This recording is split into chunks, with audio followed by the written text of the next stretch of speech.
नमस्कार। प्रस्तुत कर रही हूँ रविंद्रनाथ टैगोर के द्वारा लिखी हुई एक कहानी, खोया हुआ मोती। मेरी नौका ने स्नान घाट की टूटी फूटी सीढ़ियों के समीप लंगर डाला। सूर्यास्त हो चुका था। नाविक नौका के तख्ते पर ही सूर्यास्त की नमाज अदा करने लगा। प्रत्येक सजदे के पश्चात उसकी काली छाया सिंदूरी आकाश के नीचे एक चमक के समान खींच जाती थी। नदी के किनारे एक जीर्ण शीर्ण इमारत खड़ी थी, जिसका छज्जा इस प्रकार झुका हुआ था कि उसके गिर पड़ने की हर घड़ी भारी शंका रहती थी। उसके द्वारों और खिड़कियों के किवाड़ बहुत पुराने और ढीले हो चुके थे। चहुं ओर शून्यता छाई हुई थी।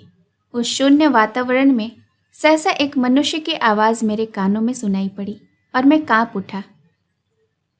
आप कहाँ से आ रहे हैं? मैंने गर्दन घुमाकर देखा तो एक पीले लंबे और वृद्ध मनुष्य की शक्ल दिखाई पड़ी। उसकी हड्डियां निकली हुई थी। दुर्भाग्य के लक्षण सिर से पैर तक प्रकट हो रहे थे। वह मुझसे 2-4 सीढ़ियां ऊपर खड़ा था। सिल्क का मैला कोट और उसके नीचे एक मैली सी धोती बांधे हुए। उसका निर्बल शरीर और उतरा हुआ मुख और लड़खड़ाते हुए कदम बता रहे थे कि उस क्षुधा पीड़ित मनुष्य को शुद्ध वायु से अधिक भोजन की आवश्यकता है। मैंने कहा, मैं रांची से आ रहा हूँ। यह सुनकर वह मेरे बराबर उसी सीढ़ी पर आ बैठा। और आपका काम? व्यापार करता हूँ। काहे का? इमारती लकड़ी, रेशम और त्रिफला का। आपका नाम क्या है? एक क्षण सोचने के बाद मैंने उसे अपना एक बनावटी नाम बता दिया, किंतु वह अब मुझे एक टक देख रहा था। परंतु आपका यहाँ आना कैसे हुआ? केवल मनोरंजन के लिए या वायु परिवर्तन के लिए? मैंने कहा, वायु परिवर्तन के लिए। यह भी खूब कही। मैं लगभग 6 वर्ष से प्रतिदिन यहाँ की ताज़ी वायु पेट भरकर खा रहा हूँ और साथ ही 15 ग्रेन कोकेन भी, परंतु कुछ अंतर तो नहीं हुआ, कोई लाभ तो नहीं दिखता। किंतु रांची और यहाँ की जलवायु में तो पृथ्वी आकाश का अंतर है। हाँ, इसमें संदेह नहीं। किंतु आप यहाँ ठहरे किस स्थान पर हैं? क्या इसी मकान में? संभवतः उस व्यक्ति को संदेह हो गया था कि मुझे उसके किसी गड़े हुए धन का कहीं से सुराग मिल गया है और मैं उस स्थान पर ठहरने के लिए नहीं, बल्कि उसके गड़े हुए धन पर अपना अधिकार जमाने के लिए आया हूँ। मकान की भलाई बुराई के संबंध में एक शब्द तक कहे बिना उसने अपने मकान के स्वामी की 15 साल पूर्व की एक कथा सुनानी आरंभ कर दी। उसकी गंजी खोपड़ी में गहरी और चमकदार काली आंखें मुझे कॉलेरिज के पुराने नाविक का स्मरण करा रही थी। वह एक स्थानीय स्कूल में अध्यापक था। नाविक ने नमाज से निवृत्त होकर रोटियां बनानी आरंभ कर दी। सूर्यास्त होने के समय आकाश के सिंदूरी रंग पर अधिकार जमाने वाले अंधेरी में वह खंडहर भवन एक विचित्र सा भयावह दृश्य प्रदर्शित कर रहा था। मेरे पास सीढ़ी पर बैठे हुए उस दुबले और लंबे स्कूल मास्टर ने कहा, मेरे इस गांव में आने से लगभग 10 साल पूर्व एक व्यक्ति फणिभूषण सहाय इस मकान में रहता था।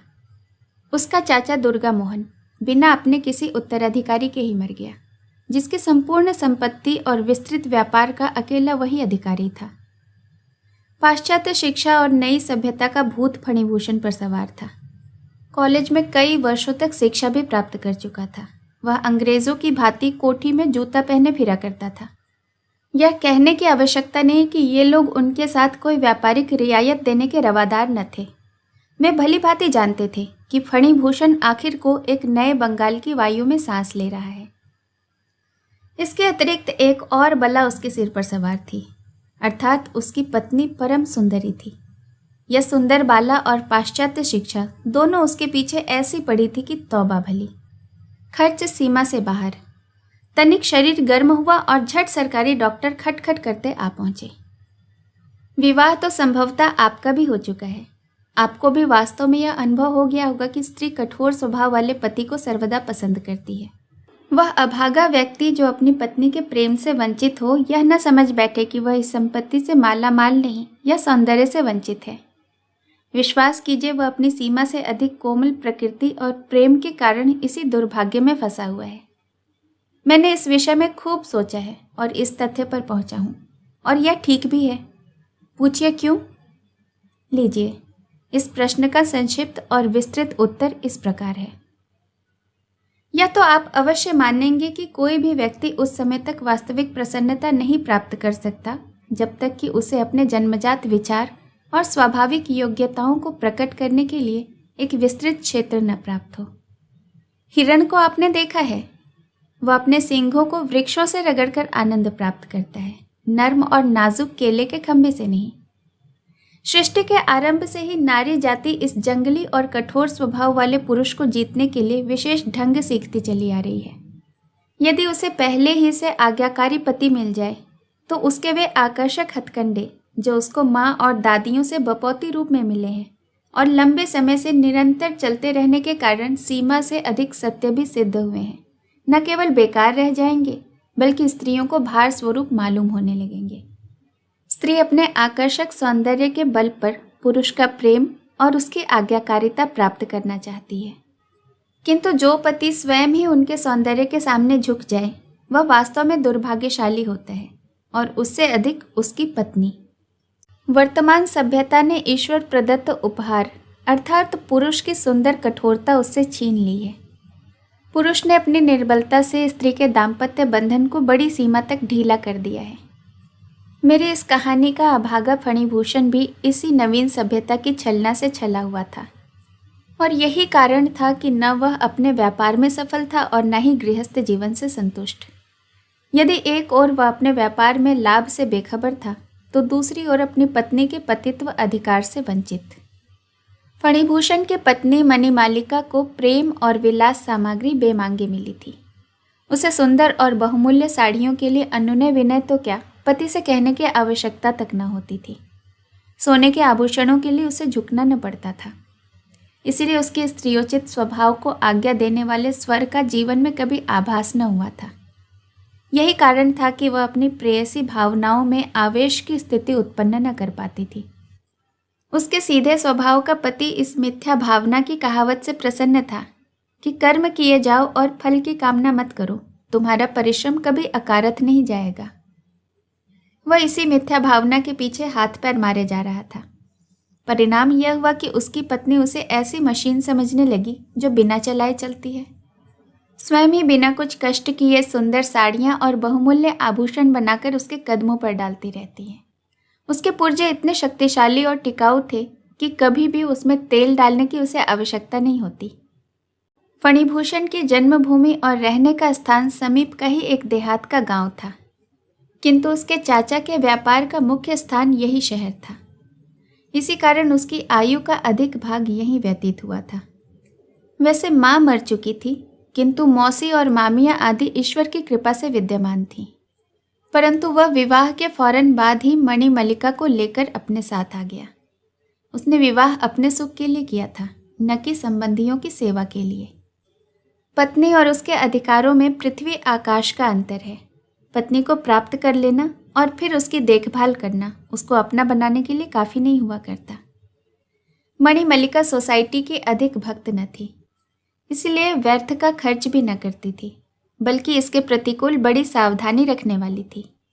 जो उपहार फणिभूषण उसको एक बार ला देता, फिर क्या मजाल कि उसको हवा भी लग जाए, वह सावधानी से सब रख दिया जाता था।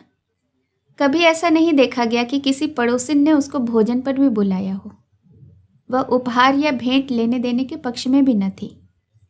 सबसे अधिक आश्चर्य की बात यह थी कि 24 साल की आयु में भी मणिमल्लिका 14 वर्ष की सुंदर युवती दिखाई देती थी। ऐसा प्रतीत होता मानो उसका रूप लावण्य केवल स्थायी ही नहीं बल्कि चिरस्थायी रहने वाला है। मणिमल्लिका के पार्श्व में हृदय न था, बर्फ का टुकड़ा था जिस पर प्रेम की तनिक भी तपन न पहुंची थी। फिर वह पिघलता क्यों और उसका यौवन ढलता किस प्रकार? जो वृक्ष पत्तों से लदा होता है प्रायः फल से वंचित रह जाता है। मणिमल्लिका का सौंदर्य भी फलहीन था। वह संतानहीन थी। रख रखाव और व्यक्तिगत देखरेख करती भी तो काहे की। उसका सारा ध्यान अपने आभूषणों पर ही केंद्रित था। संतान होती तो वसंत की मीठी मीठी धूप की भांति उसके बर्फ के हृदय को पिघलाती, और वह निर्मल जल उसके दाम्पत्य जीवन के मुरझाए हुए वृक्ष को हरा कर देता। मणिमल्लिका गृहस्थ के कामकाज और परिश्रम से भी न कतराती थी। जो काम वह स्वयं कर सकती थी उसका पारिश्रमिक देना उसे खलता था। दूसरों के कष्ट का न उसे ध्यान था और न नाते रिश्तेदारों की चिंता। उसको अपने काम से काम था। इस शांत जीवन के कारण वह स्वस्थ और सुखी भी थी। न कभी चिंता होती थी और न कभी कष्ट। प्रायः पति इसे संतोष तो क्या सौभाग्य समझेंगे, क्योंकि जो पत्नी हर समय फरमाइशें लेकर पति की छाती पर चढ़ी रहे वह सारे गृहस्थ के लिए एक दिन रोग सिद्ध होती है। कम से कम मेरी तो यही सम्मति है कि सीमा से बढ़ा हुआ प्रेम पत्नी के लिए संभवतः गौरव की बात हो, किंतु पति के लिए एक विपत्ति से कम नहीं। सोचिए तो, क्या पुरुष का यही काम रह गया है कि वह हर समय यही तोलता जोखता रहे कि उसकी पत्नी उसे कितना चाहती है। मेरा तो यह दृष्टिकोण है कि गृहस्थ का जीवन उस समय अच्छा व्यतीत होता है जब पति अपना काम करे और पत्नी अपना। स्त्री का सौंदर्य और प्रेम यानी त्रिया चरित्र पुरुष की बुद्धि के परे की चीज है, किंतु स्त्री पुरुष के प्रेम के उतार चढ़ाव और उसके न्यूनाधिक अंतर को गंभीर दृष्टि से देखती रहती है। वह शब्दों के लहजे और छिपी हुई बात के अर्थ को झट से अलग कर लेती है। इसका कारण केवल यह है कि जीवन के व्यापार में स्त्री की पूंजी केवल पुरुष का प्रेम है। यही उनके जीवन का एकमात्र सहारा है। यदि वह पुरुष की रुचि के वायु के प्रवाह को अपनी जीवन नैया के वितान से स्पर्श करने में सफल हो जाए तो विश्वस्तः नैया अभिप्राय के तट तक पहुंच जाती है। इसलिए प्रेम का कल्पना यंत्र पुरुष के हृदय में नहीं, स्त्री के हृदय में लगाया गया है। प्रकृति ने पुरुष और स्त्री की रुचि में स्पष्ट रूप से अंतर रखा है, किंतु पाश्चात्य सभ्यता इस स्त्री पुरुष के अंतर को मिटा देने पर तुली हुई है। स्त्री पुरुष बनी जा रही है और पुरुष स्त्री। स्त्री पुरुष के चरित्र तथा उसके कार्य क्षेत्र को अपने जीवन की पूंजी और पुरुष स्त्रियोचित्र चरित्र तथा नारी कर्म क्षेत्र को अपने जीवन का आनंद समझने लगे हैं। इसलिए यह कठिन हो गया है कि विवाह के समय कोई यह कह सके कि वधू स्त्री है या स्त्री नुमा स्त्री पुरुष। इसी प्रकार स्त्री अनुमान लगा सकती है कि जिसके पल्ले वह बंध रही है वह पुरुष है या पुरुष नुमा स्त्री। इसलिए कि अंतर केवल हृदय का है, पर क्या जाने कि पुरुष का हृदय मर्दाना है या जनाना। मैं बहुत देर से आपको शुष्क बातें सुना रहा हूँ, परंतु किसी सीमा तक क्षमा के योग्य भी हूँ। मैं अपनों से दूर निर्वासित जीवन व्यतीत कर रहा हूँ। मेरी दशा उस तमाशा देखने वाले दर्शक के समान है जो दूर से गृहस्थ जीवन का तमाशा देख रहा हो और वह उसके गुणों से लाभ उठाकर केवल उसके लिए कुछ सोच सकता हो। इसलिए दाम्पत्य जीवन पर मेरे विचार अत्यंत गंभीर हैं। मैं अपने शिष्यों के सम्मुख विचार नहीं प्रकट कर सकता, इसी कारण आपके सामने प्रकट करके अपने हृदय को हल्का कर रहा हूँ। आप अवकाश के समय इन पर विचार जरूर करें। सारांश यह है कि यद्यपि गृहस्थ जीवन में प्रकट रूप से कोई कष्ट फणिभूषण को न था, समय पर भोजन मिल जाता था, घर का प्रबंध सुचारू रूप से चल रहा था, किंतु फिर भी एक प्रकार की विकलता और अविश्वास उसके हृदय में समाया हुआ था और वह समझ नहीं पाता था कि वह क्या है। उसकी दशा उस बच्चे के समान थी जो रो रहा है और जानता नहीं कि उसके हृदय में कोई इच्छा है भी या नहीं। अपने जीवन संगिनी के हृदय के स्नेह रिक्त स्थान को वह सुनहरे और अमूल्य आभूषणों तथा इसी प्रकार के अन्य उपहारों से भर देना चाहता था। उसके चाचा दुर्गा मोहन दूसरी तरह का व्यक्ति था। वह अपनी पत्नी के प्रेम को किसी भी मूल्य पर क्रय करने के पक्ष में न था और न ही वह प्रेम के विषय में चिड़चिड़े स्वभाव का था। फिर भी अपने जीवन संगिनी के प्रेम की प्राप्ति के लिए भाग्यशाली था। जिस प्रकार एक सफल दुकानदार को कहीं तक बेलिहाज होना आवश्यक है, ठीक उसी प्रकार एक सफल पति बनने के लिए पुरुष को कहीं तक कठोर स्वभाव का बन जाना अति आवश्यक है। सानुरोध आपको भी मैं यही सीख देता हूँ। ठीक उसी समय गीदड़ों की चीख पुकार जंगल में सुनाई दी। ऐसा ज्ञात होता था कि या तो वे स्कूल के अध्यापक के दाम्पत्य जीवन के मनोविज्ञान पर घिनौना परिहास कर रहे हैं या फणिभूषण की कहानी के प्रवाह को कुछ क्षणों तक उस चीख पुकार से रोक देना चाहते हैं। फिर भी बहुत जल्द वह चीख पुकार रुक गई और पहले से भी गहन अंधेरी और शून्यता वायुमंडल पर छा गई। किंतु स्कूल के अध्यापक ने पुनः कथा आरंभ की। सहसा फणिभूषण के बड़े व्यापार में शिक्षाप्रद अवनति दृष्टिगोचर हुई। यह क्यों हुआ, इसका उत्तर मेरी बुद्धि के परे है। संक्षिप्त में यह कि कुसमय ने उसके लिए बाजार में साख रखना कठिन कर दिया।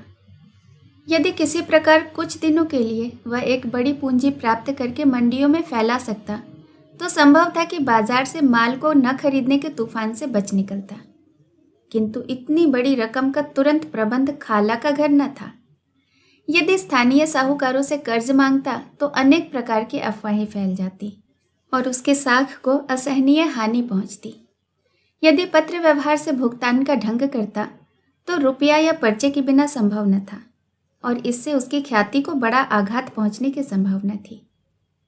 केवल एक ही युक्ति थी कि पत्नी के आभूषणों पर रुपया प्राप्त किया जाए और यह विचार उसके हृदय में दृढ़ हो गया। फणिभूषण मणिमल्लिका के पास गया, परंतु वह ऐसा पति न था कि पत्नी से स्पष्ट और सबलता के साथ बात कह सके। दुर्भाग्यवश उसे अपनी पत्नी से इतना घनिष्ठ प्रेम था जैसा कि उपन्यास के किसी नायक को अपनी नायिका से हो सकता है। सूर्य का आकर्षण पृथ्वी पर बहुत अधिक है, किंतु अधिक प्रभावशाली नहीं। यही दशा फणिभूषण के प्रेम की थी। उस प्रेम का मणिमल्लिका के हृदय पर कोई प्रभाव न था, किंतु मरता क्या न करता। आर्थिक कठिनाई की चर्चा, प्रोनेट कर्जे का कागज, बाजार के उतार चढ़ाव की दशा, इन सब बातों को कंपित और अस्वाभाविक स्वर में फणिभूषण ने अपनी पत्नी को बताया। झूठे मान, असत्य विचार और भावावेश में साधारण सी समस्या जटिल बन गई। अस्पष्ट शब्दों में विषय की गंभीरता बताकर डरते डरते अभागे फणिभूषण ने कहा, तुम्हारे आभूषण?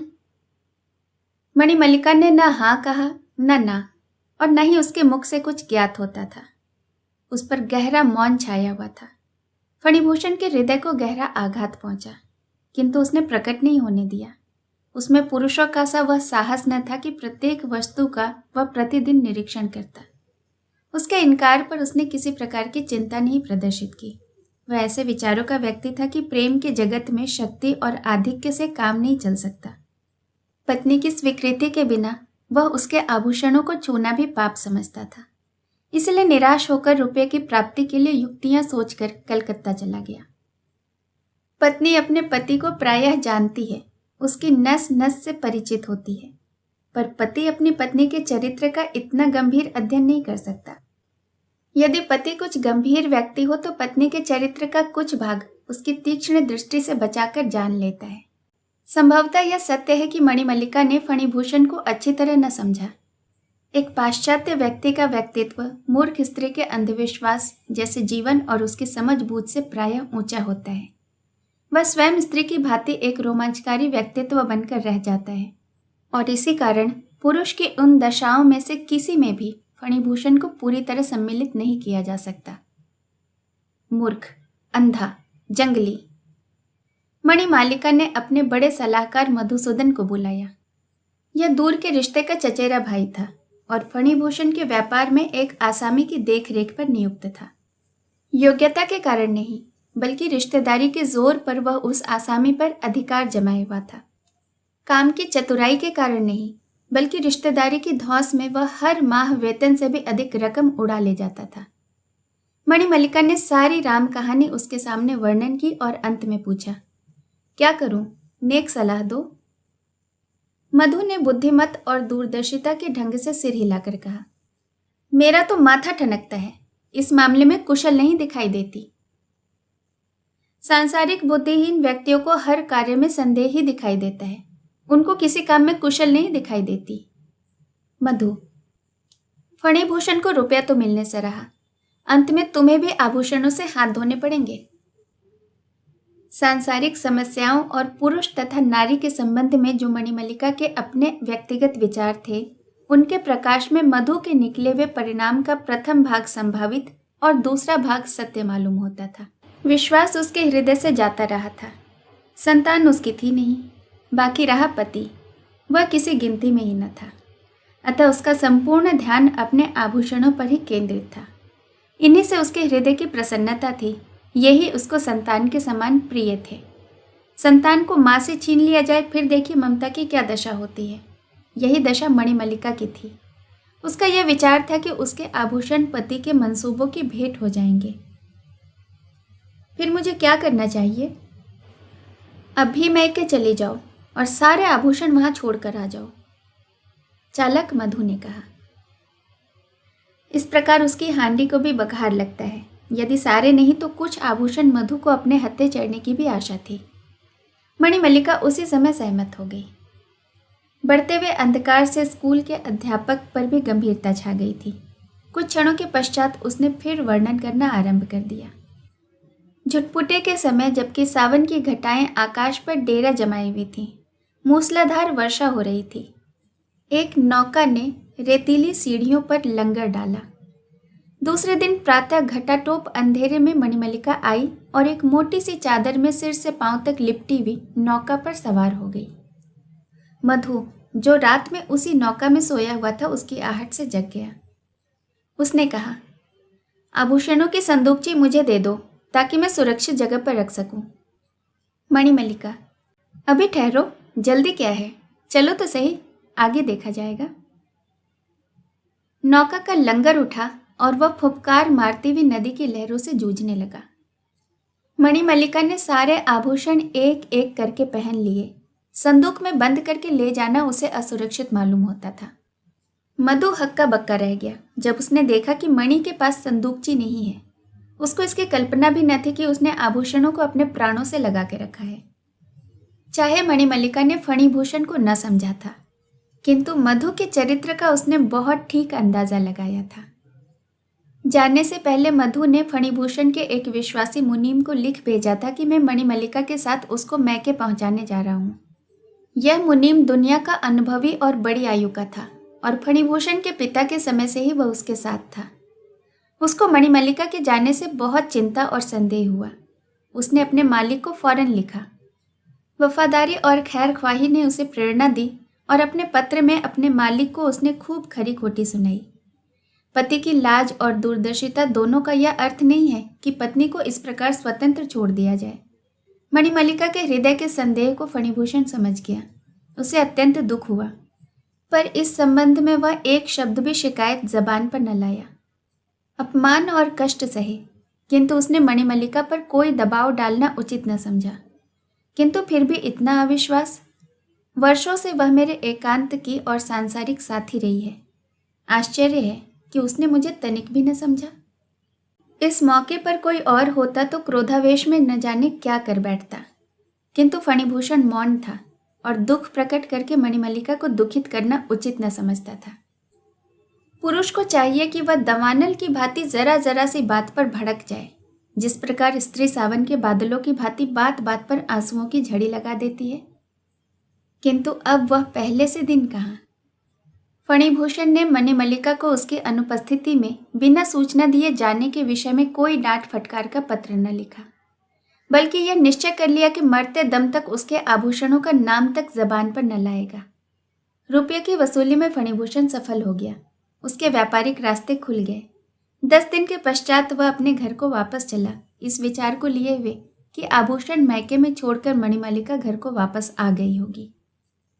10 दिन पहले का तुच्छ और असफल प्रश्न का उत्तर जब मस्तानी चाल से घर में कदम रखेगा और पत्नी की दृष्टि उसकी सफलता से दमकते हुए मुखड़े पर पड़ेगी, तो वह अपने इस इनकार पर स्वयं लज्जित होगी और अपनी नादानी पर पश्चाताप प्रकट करेगी। इन विचारों में मग्न फणिभूषण शयन कक्ष में पहुंचा, परंतु द्वार पर ताला लगा हुआ था। ताला तुड़वाकर जब वह अंदर घुसा तो तिजोरी के किवाड़ खुले पड़े थे। इस आघात से वह लड़खड़ा गया। शुभ, चिंता और प्रेम, उस समय उसके पास निरर्थक और अस्पष्ट शब्द थे। सोने का पिंजरा, जिसकी प्रत्येक सुनहरी तीली को उसने अपने प्राण और आन का मूल्य देकर प्राप्त किया था, टूट चुका था और खाली पड़ा था।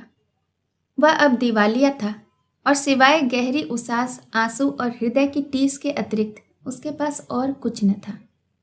मणिमल्लिका को बुलाने का ध्यान भी उसके हृदय में न आया। उसने निश्चय कर लिया, अब वह चाहे आए या चाहे न आए। किंतु वृद्ध मुनीम इस निश्चय के विरुद्ध था। वह अनुरोध कर रहा था कि कम से कम कुशल क्षेम अवश्य मांगनी चाहिए। इतनी देरी का कोई कारण समझ में नहीं आता। उसके अनुरोध से विवश होकर मणिमल्लिका के मैके को आदमी भेजा गया, किंतु वह यह अशुभ समाचार लाया कि न यहाँ मणिमल्लिका आई है और न ही मधु। यह सुना तो पांव के तले से जमीन निकल गई। नदी पार आदमी दौड़ाए गए, खोज और प्रयत्न में किसी प्रकार की कमी न रखी गई। किंतु पता न चलना था सो न चला। यह भी मालूम न हो सका कि नौका किस दिशा में गई है और नौका का नाविक कौन था। निराश फणिभूषण हृदय मसोस कर बैठ गया। कृष्ण जन्माष्टमी की संध्या थी। वर्षा हो रही थी।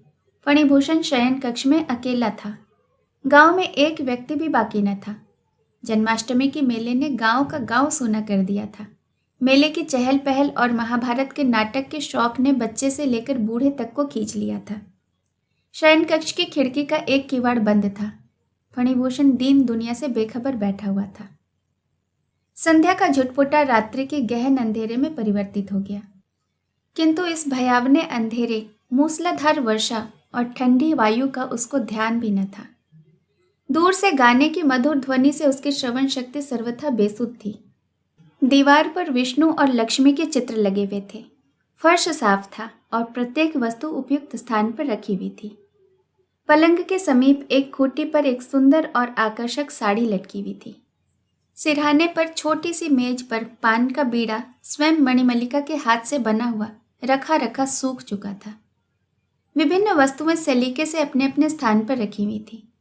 एक ताक में मणिमल्लिका का प्रिय लैंप रखा हुआ था, जिसको वह अपने हाथ से प्रकाशित किया करती थी और जो उसकी अंतिम विदाई का स्मरण करा रहा था। मणि की स्मृति में इन संपूर्ण वस्तुओं का मौन रुदन उस कमरे को कामना का शोक स्थल बनाया हुआ था। फणिभूषण का हृदय स्वतः कह रहा था, प्यारी मणि, आओ, अपने प्राणमय सौंदर्य से इन सब में प्राण फूंक दो। कहीं आधी रात के लगभग जाकर बूंदों की तड़तड़ थमी, किंतु फणिभूषण उसी विचार में खोया हुआ बैठा था। अंधेरी रात के असीमित धुंधले वायुमंडल पर मृत्यु की राजधानी का सिक्का चल रहा था। फणिभूषण की दुखित आत्मा का रुग्ण स्वर इतना पीड़ामय था कि यदि मृत्यु की नींद सोने वाली मणिमल्लिका भी उसे सुन पाती तो एक बार नेत्र खोलकर जरूर देख लेती और अपने सोने के आभूषण पहने हुए उस अंधेरी रात में ऐसे प्रकट हो जाती जैसे कसौटी के कठोर पत्थर पर किंचित सुनहरी रेखा। सहसा फणिभूषण के कान में किसी के पैरों की आहट सुनाई दी। ऐसा मालूम होता था कि नदी तट से वह उसके घर की ओर वापस आ रही है। नदी की काली लहरें रात के अंधेरी में मालूम न होती थीं। आशा की प्रसन्नता ने उसे जीवित कर दिया। उसके नेत्र चमक उठे। उसने अंधेरे के पर्दे को फाड़ना चाहा, किंतु व्यर्थ। जितना अधिक वह नेत्र फाड़कर देख सकता था, अंधेरे के पर्दे और अधिक गहन होते जाते थे और यह मालूम होता था कि प्रकृति इस भयावनी अंधेरी में मनुष्य के हस्तक्षेप के विरुद्ध विद्रोह कर रही है। आवाज समीप से समीपतर होती चली गई, यहाँ तक कि सीढ़ियों पर चढ़ी और सामने द्वार पर आकर रुक गई, जिस पर ताला लगा हुआ था। द्वारपाल भी मेले में गया हुआ था। द्वार पर धीमी सी खुटखुट सुनाई दी, ऐसे जैसे आभूषणों से सुसज्जित स्त्री के हाथ द्वारा द्वार कोई खटखटा रहा हो। फणिभूषण सहन न कर सका। जीने से उतरकर बारामदे से होता हुआ द्वार पर पहुंचा। ताला बाहर से लगा हुआ था। संपूर्ण शक्ति से उसने द्वार हिलाया। शोरगुल से उसका सपना टूटा तो वहां कुछ न था। वह पसीने में सराबोर था। हाथ पांव ठंडे हुए जाते थे। उसका हृदय टिमटिमाते हुए दीपक के अंतिम प्रकाश की भांति जलकर बुझने को तैयार था। वर्षा की तड़तड़ ध्वनि के सिवाय और कुछ भी न सुनाई देता था। फणिभूषण से यह वास्तविकता किंचित मात्र भी विस्मृत न हुई। उसकी अधूरी इच्छाएं पूरी होते होते रह गई। दूसरी रात को फिर से नाटक होने वाला था। नौकर ने आज्ञा चाही तो चेतावनी दे दी कि बाहर का द्वार खुला रहे। नौकर ने कहा, यह कैसे हो सकता है? विभिन्न स्वभाव के व्यक्ति बाहर से मेले में आए हुए हैं। दुर्घटना का संदेह है। नहीं, तुम द्वार खुला रखकर जाओ। तो फिर मैं मेले में नहीं जाऊंगा। तुम अवश्य जाओ। नौकर आश्चर्य में था कि आखिर उनका आशय क्या है। जब संध्या हो गई और चहुं ओर अंधेरा छा गया तो फणिभूषण उस खिड़की में आ बैठा।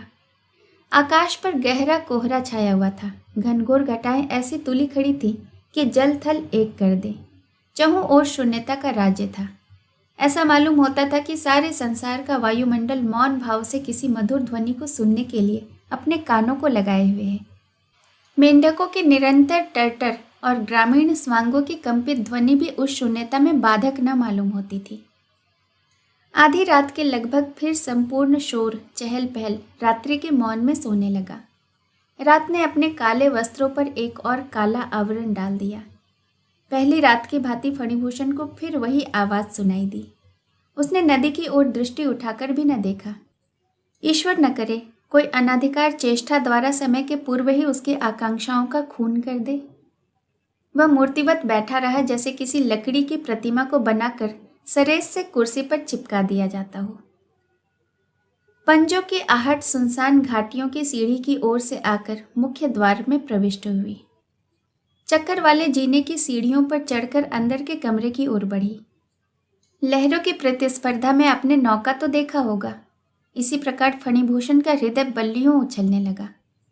वह आवाज बरामदे से होती हुई शयन कक्ष की ओर आई और ठीक द्वार पर आकर ठहर गई। अब केवल द्वार प्रवेश करना ही शेष था।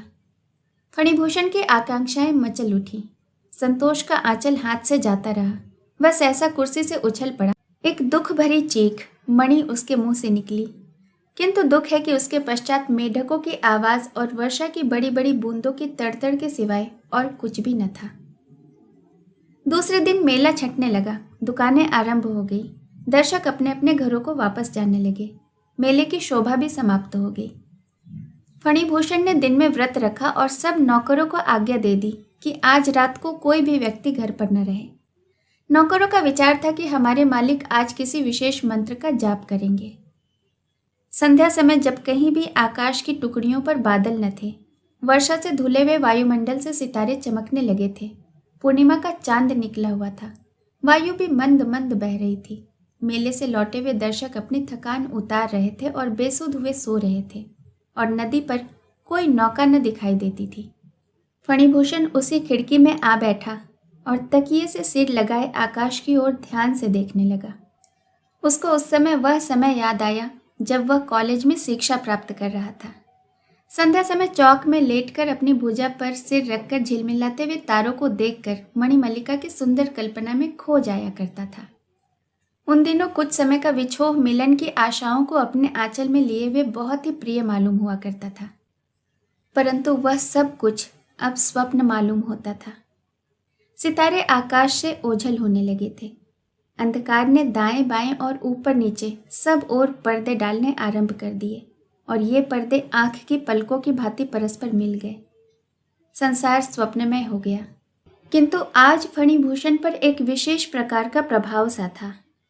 वह अनुभव कर रहा था कि उसकी आशाओं के पूर्ण होने का समय समीप है। पिछली रातों की भांति किसी के पांवों की आहट फिर स्नान घर की सीढ़ियों पर चढ़ने लगी। फणिभूषण ने आंखें बंद कर ली और विचारों में निमग्न हो गया। पांव की आहट मुख्य द्वार से प्रविष्ट होकर संपूर्ण मकान में होती हुई शयन कक्ष के द्वार पर आकर विलीन हो गई। फणिभूषण का संपूर्ण शरीर कांपने लगा, परंतु वह दृढ़ निश्चय कर चुका था कि अंत तक वह आंखें न खोलेगा। आहट कमरे में प्रविष्ट हुई। खूंटी पर की साड़ी, ताक के लैंप, खुले हुए पानदान और अन्य वस्तुओं के पास थोड़ी थोड़ी देर ठहरी और अंत में फणिभूषण की कुर्सी की ओर बढ़ी। अब फणिभूषण ने आंखें खोल दी। धीमी धीमी चांदनी खिड़की से आ रही थी। उसकी दृष्टि के सामने एक ढांचा, एक हड्डियों का पंजर खड़ा था। उसके रोम रोम में छल, कलाइयों में कड़े और गले में माला। सारांश यह कि प्रत्येक जोड़ जड़ाऊ आभूषणों से दमक रहा था। संपूर्ण आभूषण ढीले होने के कारण निकलते पड़ते थे। नेत्र वैसे ही बड़े बड़े और चमकीले, परंतु प्रेम भावना से रिक्त थे। 18 वर्ष पूर्व विवाह की रात को शहनाइयों की मधुर ध्वनि में इन्हीं मोहिनी आंखों से मणिमल्लिका ने फणिभूषण को पहली बार देखा था। आज वही आंखें वर्षा की भीगी चांदनी में उसके मुख पर जमी हुई थी। पंजर ने दाएं हाथ से संकेत किया। फणिभूषण स्वयं चल पड़ने वाली मशीन की भांति उठा और पंजर के पीछे पीछे हो लिया। हर कदम पर उसकी हड्डियां चटक रही थीं। आभूषण झिंकृत हो उठते थे। वे बारामदे से होते हुए सीढ़ियों से नीचे उतरे और उसी पथ पर हो लिए जो गंगा घाट पर जाता था। अंधेरे में जुगनू कभी कभी चमक उठते थे। मध्यम धीमी चांदनी वृक्षों के गहन पत्तों में से निकलने के लिए प्रयत्नशील थी। वे दोनों नदी के तट पर पहुंचे। पंजर ने सीढ़ियों से नीचे उतरना आरंभ किया। जल पर चांदनी का प्रतिबिंब नदी की लहरों से क्रीड़ा कर रहा था। पंजर नदी में कूद पड़ा। उसके पीछे फणिभूषण का पांव भी नदी में गया। उसके स्वप्न की छलना टूटी तो वहां कोई न था, केवल वृक्षों की एक पंक्ति चौकीदारी कर रही थी। अब फणिभूषण के संपूर्ण शरीर पर कंपन छाया हुआ था। फणिभूषण भी एक अच्छा तैराक था, किंतु अब उसके हाथ पांव उसके बस में ही न थे। दूसरे ही क्षण वह नदी के अथाह जल की तल में जा चुका था। इस दर्द से भरे हुए अंत पर स्कूल के अध्यापक ने कक्षा को समाप्त किया। उसकी समाप्ति पर हमें भी एक बार शून्य वायुमंडल का अनुभव हुआ। मैं भी मौन था। अंधेरे में मेरे मुख के विचारों का अध्ययन वह न कर सकता था।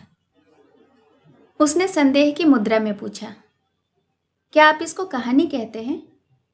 नहीं, मैं इसे सत्य तो नहीं समझता। प्रथम तो इसका कारण यह कि मेरी प्रकृति उपन्यास और कहानी लेखन से ऊंची है, और दूसरा कारण यह है कि मैं ही फणिभूषण हूं। स्कूल का अध्यापक अधिक व्याकुल नहीं था। उसने पूछा, किंतु आपकी पत्नी का नाम? नर्मदा काली। कहानी सुनने के लिए आपका बहुत बहुत धन्यवाद।